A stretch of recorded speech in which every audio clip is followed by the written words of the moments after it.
Hey everyone, it's LS, and this is the annual Worlds Pro Play tier list, which was crafted, curated, and helped made with several different pro players from all different regions, and some of which are even actually participating at Worlds, so that is an interesting thing that I don't think that I've had happen in previous iterations of the list. I know that this video is obviously coming out quite late compared to when other lists ended up coming out, as Worlds is starting in less than a day, so with that being said, some of the placements of champions on the list are obviously going to raise eyebrows, and I also want to emphasize that this list is not necessarily what I think that pro players are going to play at Worlds, nor do I think that it is going to be a reflection on what the professional play meta is at Worlds, and we'll actually talk about that towards the end, where I'll just actually say what I think is probably going to end up being what pro players gravitate towards at the World Championship. This instead is what I take to be, and with the conversations with other pro players, and you can find the full unedited conversations with the pro players on Patreon, which, because the conversations are just way too long in length, and including all of them into one video would make the video several hours long. So again, there's a lot of controversy on obviously my usage of the letter Z inside of the tier lists. If you've played other games, especially TCGs, or you've watched stuff from Japan, you know that there has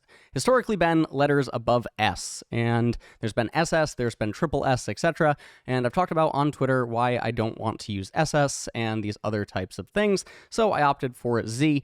Z is a champion that in its own right will single-handedly win you the game without really requiring too much assistance from enemy champions, or it will win you the game just by denying basically pretty much anything that the opponents likely are going to be able to do. These champions are really in a class of their own, in that they generally tend to warp an aspect of the game around them at some point relative to their current power in the game. They're champions that I feel violate the current balance of the game in terms of either items or their just current base kits relative to other champions inside of League, whereas the S champions are all around really strong, cut above the rest type champions inside of the game that are just really, really, really good. Another reason for using this type of terminology is because I feel like with the way that tier lists have been being used in multiple different games for the last decade and a half, etc., I feel like S has also started to lose some of its power as a letter, and so yes, there is a little bit of inflation here going on. We're going to move into top lane. So obviously you have WMAX Vladimir, which is popping up pretty much everywhere. Olaf, one of the best hyperscaling champions in the game right now, and with enchanters especially being able to be prevalent in different types of roles as well, with Ivern being inside the jungle.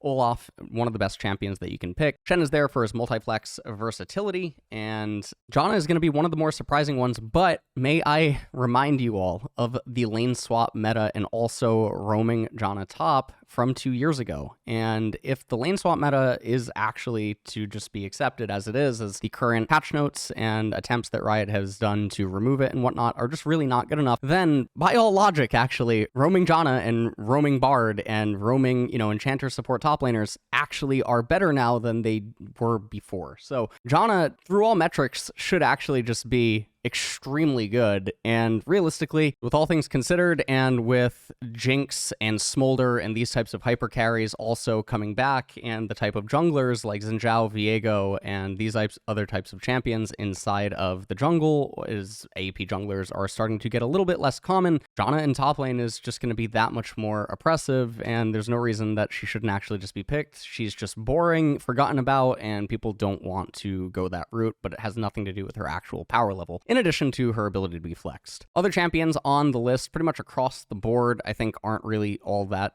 surprising. I think one of the standouts is obviously Warwick, and I would implore the conversation that both happened with Fudge and as well as Whippo that you can find in the full conversations of top lane as something that adds insight into the Warwick placement. There's definitely more obscure champions like Fiddlesticks and Zillion and these types of things, and I think that fortunately, one of the things that we have gotten to see over the last 2 years is just because a champion doesn't seem traditional in the role does not mean that it's bad. You do have players that have actually played Fiddlesticks in top lane in competitive regions, and so there's actually even references and sample sizes there that people could definitely look at. Now moving on to the jungle, obviously one of the lists that I've actually had so much fun with over the last few years, as slowly the realization of the lists that have just been consistently put out for the last 3 years ended up slowly coming to fruition. Obviously 1410 helped out with some of love the champions, but there was also things that hurt the list, such as the item change in the first place, when Brand and Zyra and Syndra used to be able to be junglers, and, you know, some of the past conversations with, like, Selfmade and stuff on stream used to be able to talk about that. But current worlds, obviously, Ivern is still king of the jungle. Nunu, basically the only champion that can actually contend with Ivern right now in the jungle, and Nunu as a direct response to Ivern, and then Nunu's versatility as basically the best neutralizing jungler in the game, especially very versatile in lane swap meta, etc. And then obviously Udyr, which everyone just does not want to play, and their teammates don't want them to play it, but it has nothing to do with his actual power level. And obviously there's a lot of commitment that needs to be put into the champion. He's a multi-flex champion as well, able to go support and top lane. And before we move into the S's, I do want to just talk about Fiddlesticks, who's kind of trapped between Z and S. This champion is not balanced. His ratios are completely unfair. He's a multi-flex champion in several different roles. He has extremely diverse itemization for different game states. He can actually be blinded because the champions that used to be able to punish him and really do things to him in the jungle kind of can't anymore. His clear speed, ridiculous. His dueling in 2v2s, 3v3s, etc., really obnoxious. He always has relevance because of his R, and all of the indirect changes that have just surrounded him over the last couple of patches and years and everything just all makes it really good for him. There are some champions that can make him have a bad time if they get picked, like Ashe makes it really difficult for him to get his R off and things like this. But other than that, Fiddlesticks' ratios and everything, just way too imbalanced. It's really hard to place him. He is just a cut above basically everything in S, but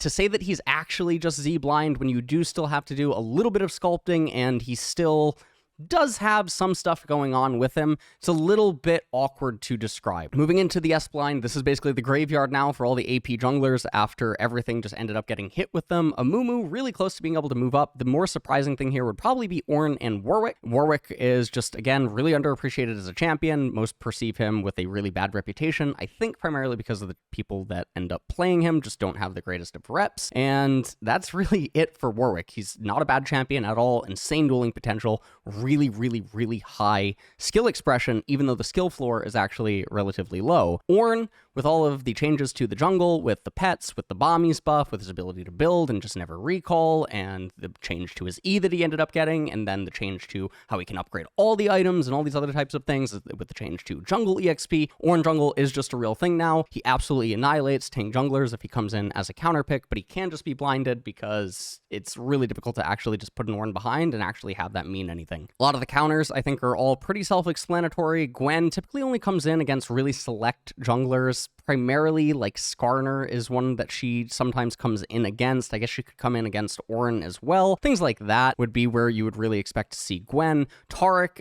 in Master Yi, these are two champions that are really just specialists, but they're really broken at the same time, and it's just really sad no one dedicates any time to learning them.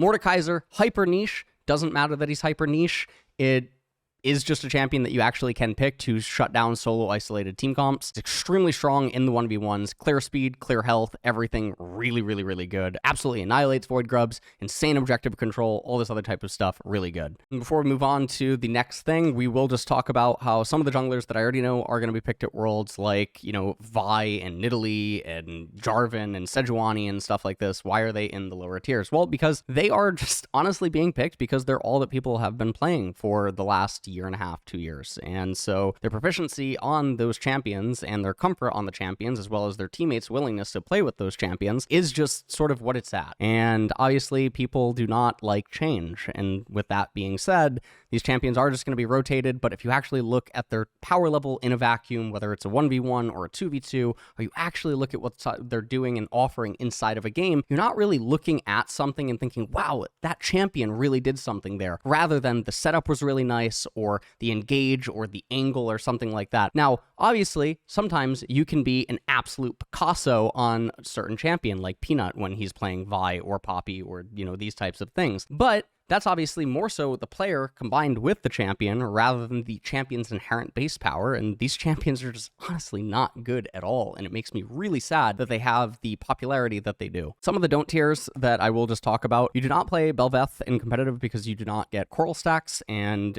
because the game is so controlled and slow. She also doesn't get ahead, she doesn't get her item spikes, one of the most dependent item spike champions in the game. Olaf does not want to be a jungler, and then you have champions like Rek'Sai and Briar, which are solo queue aficionados, but they are not meant for competitive. And then if you are playing Taliyah in competitive in the jungle, you need to be reported. Moving on to mid, we have pretty standard stuff pretty much all across the board. Yone is one of the most disgusting abominations of a champion with the indirect buffs, the items, and just everything that this champion has received. It is a complete freak show that he was not actually nerfed and instead buffed on the Worlds patch. Thank you, Riot Games. And so with that being said, Yone, there's really nothing that you can do against him. There is Renekton and there is Set. These are two options that people can play against him, but it seems like everyone has forgotten about Renekton in mid lane, the BBC, and that's a little bit sad. Ziggs, obviously, because of his flexibility, and there's just no denying the champion's power. And then in the Z counters, you do have Smolder, because if Smolder just hits a certain point inside of the game, it doesn't matter if he's ADC, doesn't matter if he's mid. Smolder's just going to be Smolder.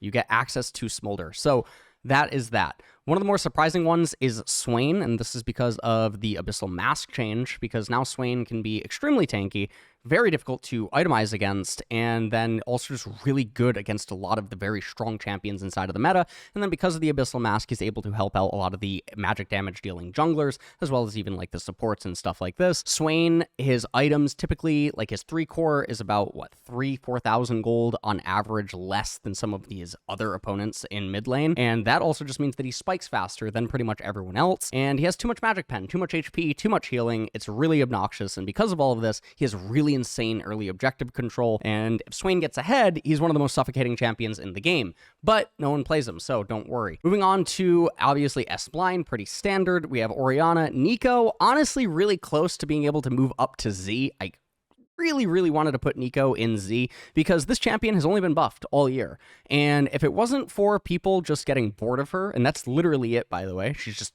everyone's bored of her. And if you guys didn't see the co-stream with APA, she actually has insane mechanics that people do not know about with her passive that also make her laning even more disgusting. Nico, really gross. Hui, obviously also very gross. Karma, she's always good, man. She's just always good. When you have hypers like Smolder and Jinx and these types of champions in the bot lane, when you have Yone and, Viego and Xin Zhao and these types of champions showing up, etc., Karma is always going to be good for early, mid-game, and then even late-game curving in control, and there's just no denying that because she's just such a neutralizer and she's so good. Annie, one of the more surprising things, listen, go back in the patch notes, please take a look at how her items have all been buffed, so even though her base abilities were all nerfed, it doesn't matter, balances out. Annie was overkilling anyway, champion's still disgusting, you stopped playing her for no reason. True. Moving into A tier, one of the champions that honestly, really close to being able to move up was Syndra, but did not end up moving up Syndra. And then one of the more surprising things here is Fiddlesticks, and this is just because he actually has some pretty okay matchups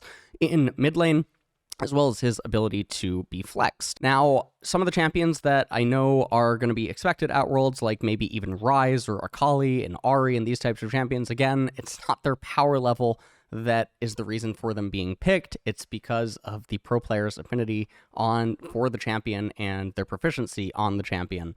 And that is really what is going into that. You're not getting a whole lot of value. If you have an Ahri and the enemy has a Yone, a Ziggs, an Annie, an Orianna, a Hui, a Nico, etc., you're on a timer. And if you think that the Ahri is a better conversion into Drake stacking than other options that you could have picked, well, you are sadly mistaken. And if you're going to do something like Ahri Vi, and that is your, your bread and butter, and, you're just going to, we just do Ahri Vi and it works like that. No, it doesn't work like that. Anyways, we move on from that. A lot of champions in C tier. I think Azir is dead, but doesn't matter because he will be at Worlds. So even though the champion should be dead, and he has a lot of horrendous matchup, if you look at a lot of the S counters and even the Z champions, etc., it doesn't matter because he is probably most mid laners' most played champion for the last 2 years. And through that alone, the same way that an OTP can outmuscle most matchups and just sort of get through it, and then they get into their comfort zone and they're playing Azir, etc., they're going to play Azir. But it doesn't change the fact that Azir in his current balance state and his power level and everything else is just really not that good. But it doesn't matter. It never does it? Kill me. It never does. All right, we move on. Moving on to AD carry. This actually got some last minute changes because there was a lot of different AD carries that were consulted actually through the making of this list. And I should say that the final list is not a representation of any of the individual players, as they all actually had different takes on some champion placements. And the thing that I'm just going to champion myself here is going to be that Jinx is just absolutely disgusting and broken, and I don't care about the copium, about her laning, or about how long it takes her to get certain things. It's just totally cope. You watch pro play, you know, if you watch all 4 regions, you watch hundreds of games, etc., you know that Jinx is going to get to 2 items. You know that she's going to get there on 0-0-0, and it just doesn't matter. It doesn't matter about their feeling. Jinx with enchanters and with Ivern inside of the jungle, with Shen inside of the jungle, with all this stuff going on, she is just going to get excited. She is going to carry the game, and it's going to be really hard to shut her down, especially because of her range and all that great stuff. Arcane Season 2, I'm so excited. Now, the other Jinx is Smolder. Smolder, I don't think, after all of his nerfs, is actually quite as strong as Jinx, and then also Smolder has a longer windup than Jinx has. In addition to his stacks, he also typically has to get to like 3 items before he starts feeling oppressive, whereas Jinx really only needs 2, and Jinx can do really creative things to curve into IE and all this other stuff. Like, for instance, most AD carries, we understand that AD carries, generally, they do have dinosaur brain, but hear me out here, right? They say that BF Sword is too difficult to come by, as they build BF Sword anyway. But anyways, that aside, you can go Pickaxe and you can go Call. So you have an 875 recall and a 450 gold recall. Okay, so 2 separate recalls. And then you almost essentially have a BF Sword. And then while you're doing that, by the time you end up completing the Call, you're going to have enough for the IE, and it curves like almost perfectly. So you have that stuff going on. So those are nice little recall and like tactic things that you can do to offset, obviously, the Infinity Edge thing that people cope about when talking about Jinx, Aphelios, and these types of champions, etc., and all that good jazz. Seraphine doesn't really need an explanation, and then a lot of the S counters like Yasuo, Nyla, Swain, etc. I also don't think that they really need much of an explanation. Kog'Maw is just a champion. Again, a lot of people don't play him, but has nothing to do with his actual power level. It just doesn't make sense. I mean, you have Braum, you have Lulu, you have all these other types of champions. Now, Lulu's buffs did make her better for solo laning than anywhere else, but should still be noted that, you know, this is what it is. Kai'Sa should be stated that this is with the belief that she's AP, not with her being the attack speed, which is just a horrible iteration of her. So if she's going AP, then I think that she's extremely strong, and also if she is going AP, she actually can just contend with Jinx and Ziggs and Seraphine and Smolder because she thematically counters all of them. So that is really good. If she goes attack speed, she's a little bit worse. Moving into the A tier, Varus did actually receive quite a lot of nerfs. I guess if you go for like the old attack speed type Varus, it isn't as painful, so he's still malleable in that sense. He's just not as flexible in a lot of drafts. He still can be picked as a lane bully. Ezreal, Caitlyn, Ashe, etc., all this good stuff, totally fine. MF just doesn't get as ahead as she gets in solo queue, and Karthus is good. He's just not as good as the other S and Zs, at least not at this current point in time, I think, relative to everything going on with other champions, and then that's just sort of like how it is for him. Jhin is in his own tier because he is actually unique right now, and that he's not super garbage, but he's also not super great, and so the only other champion in the tier list that has this type of placement is obviously Fiddlesticks, and then down there in C, everything is pretty self-explanatory, and then in don't tier is Kalista, and this is where there is disagreements between the AD carries. Some AD carries wanted to put her A, other AD carries agreed with the don't placement, and then other AD carries wanted to put her like B or, you know, whatever. So Kalista, here's the thing about Kalista. Kalista is picked and predicated on the fact that you are going to get ahead, stay ahead, and then never drop the ball once. That's Kalista. And if that's your philosophy going into the game, well, not only do I already fundamentally disagree with it, but in addition to that, you shouldn't actually just be able to blind her and then secure that because of how many counters Kalista has. Not even just in her own lane, but thematically as a champion, there's a lot of other counters that exist in other roles that just make Kalista very difficult to function, which means that she'll be even, and if she's even, then she's behind. So a champion who fundamentally is behind when even is not really that great of a champion, especially if it means you can only pick her as a counter. And even if you pick her as a counter and you get her in a really good situation, you still then have to do the dance, the song and a dance, in order to get ahead. And even if you do get ahead, how ahead are you really? And then you have to never drop that catwalk. You can never drop that ball, or the whole game just falls apart. That is a horrible champion. Lastly, we move on to support. Senna is still just absolutely busted. The thing is that people just aren't utilizing her pairings. You're not seeing Senna actually paired with non-traditional things that are really unique and really just enable a lot of her power in bot lane. You're just seeing Senna with traditional pairings, and it doesn't really make sense, and it's not really rewarding her. You can have so many creative things like Senna Seraphine, Senna Cho'Gath, and these types of things appear in bot lane, as well as even Senna Udyr, or, you know, these other types of bruisers end up appearing in bot lane with Senna, and you can just do really crazy things, but no one's doing it. But it doesn't have anything to do with Senna's current power level because she's absolutely busted. Z-tier counters, I think, are all pretty self-explanatory. Janna just continues to always be there because she is just a champion that wins you the game pretty much on the spot, depending on how everything is, and if she comes in late enough and all this other good type of stuff. Her power is just way too strong. Now, the blind is Zoe. Zoe is basically in one of her strongest states right now from support. You don't want her in mid lane because she doesn't benefit from just getting more items in mid, because everything about her is her bubble. And because everything about her is her bubble, and because of the changes that Zoe ended up getting, as well as items and the support item with the mana region and all this other type of stuff, Zoe can function from support and hit almost as hard as mid lane, but she's support. And because she's such an obnoxious lane bully, anyone who's laned against Zoe in mid lane knows how much of a lane bully Zoe is, and the fact that she can just shut down things with bubbling, and because of her pairings with MF, and because of her pairings with other champions with her bubble, Zoe is just really obnoxious in that she's threatening a death sentence almost equivalent to a thresh hook or like a blitzcrank Q, and that's the way that Zoe should be looked at. And because she's so nimble and she's so strong in 2v2s and 3v3s because of her W, Zoe's just a really cool champion. Other thing that might be a little bit surprising on this list is Yuumi, and that is just because all of the changes to items over the years, and even some of the buffs that Yuumi ended up getting,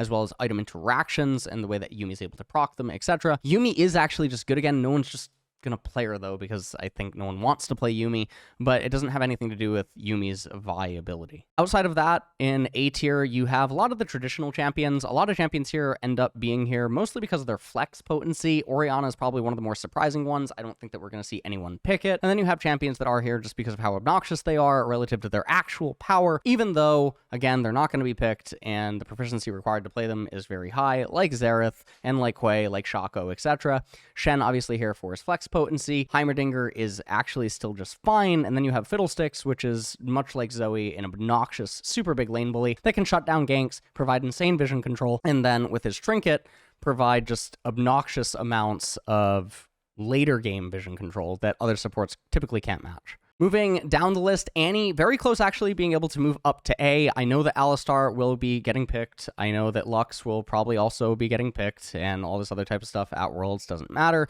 I don't think that has anything to do with their power levels. Lux is also typically tied to just Caitlyn, so there is that. Then you have things like Nasus, who really has been gutted so hard by that E change. It just doesn't make picking him in support really that viable, and that is pretty much it for support. Again, like I said at the very beginning of the video, I talked about how I'm totally aware that the champions that are on this list are not going to be necessarily the ones that appear at Worlds. Now we'll just talk about what champions are actually going to be reflected at Worlds. And so to make this really simple, because there's just not going to be that many champions actually getting picked, we're just going to do 2 rows for each role, and we'll just talk about basically the champions and why they are there and how likely they are to be picked. This basically just shows an acknowledgement that, hey, I'm fully aware that this is the meta, don't care, because you have to ask yourself the question, what actually makes a champion good? And if your answer is popularity, well, then you already have a problem, because it should never just be popularity. And interestingly enough, what makes a champion good sounds like a very good video topic, and I actually had a really long tweet about that on Twitter. It was one of my longest tweets. Actually, it might be the longest tweet that I ever made, where I talked about game theory and these other types of things, because if you ever asked a professional player what makes a champion good, you'll actually realize that a lot of the answers all surround